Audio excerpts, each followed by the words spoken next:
പരീക്ഷ എഴുതേണ്ട 10ാം ക്ലാസ്സുകാരൻ ഷഹബാസ് ഈ ലോകത്ത് തന്നെയില്ല. അതിന് കാരണക്കാരെന്ന് ആരോപണ വിധേയരായവർ അതേ സമയത്ത് പക്ഷേ ആ പരീക്ഷകൾ എഴുതും.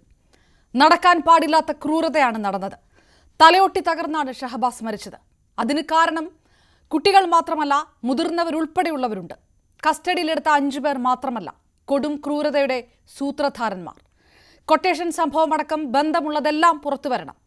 അക്രമം നടക്കുമ്പോൾ ആരോപണ വിധേയനായ ഒരു കുട്ടിയുടെ പിതാവും ബന്ധുക്കളും സ്ഥലത്തുണ്ടായിരുന്നുവെന്ന ഷഹബാസിന്റെ പിതാവിന്റെ ആരോപണത്തെ സാധൂകരിക്കുന്ന ചിത്രങ്ങളിലും സത്യം പുറത്തുവരണം. കൊടുക്കുന്ന ശിക്ഷ, കിട്ടേണ്ട ശിക്ഷ ഈ സമൂഹത്തിന് മാതൃകയായിട്ടുള്ളതാകണം. അതിലൊരു തുള്ളി പോലും വെള്ളം ചേർക്കാതെ നടപടി ഉണ്ടാകുന്നില്ലെങ്കിൽ പ്രതിഷേധ കാറ്റ് ആളിക്കത്തിക്കാൻ ഇപ്പോൾ സമരമുഖത്തുള്ള പ്രതിപക്ഷ വിദ്യാർത്ഥി സംഘടനകൾക്ക് കഴിയണമെന്ന് തന്നെ ഈ നാട് മുഴുവൻ ആഗ്രഹിക്കും. അപ്പോഴും ആരോപണ വിധേയരായ കുട്ടികളെ പരീക്ഷ എഴുതിക്കരുതെന്നാവശ്യപ്പെട്ട് നടത്തുന്ന പ്രതിഷേധം ന്യായീകരിക്കാവുന്നതാണോ എന്ന ചോദ്യമുണ്ട്. ജുവനൈൽ ഹോമിൽ തന്നെ പരീക്ഷ എഴുതിക്കാൻ തീരുമാനമാകുമ്പോഴും അത് തെറ്റായ സന്ദേശം നൽകുമെന്ന് പറയുന്നതിൽ കാര്യമുണ്ടോ?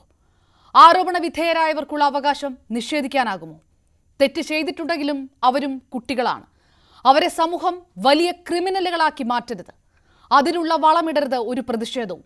അന്വേഷണം നടക്കുന്നതുവരെ ചില അവകാശങ്ങൾ നിഷേധിക്കുന്നതും ജനാധിപത്യ വിരുദ്ധമാണ്, എത്ര ധാർമ്മിക രോഷം ഉയർന്നാലും.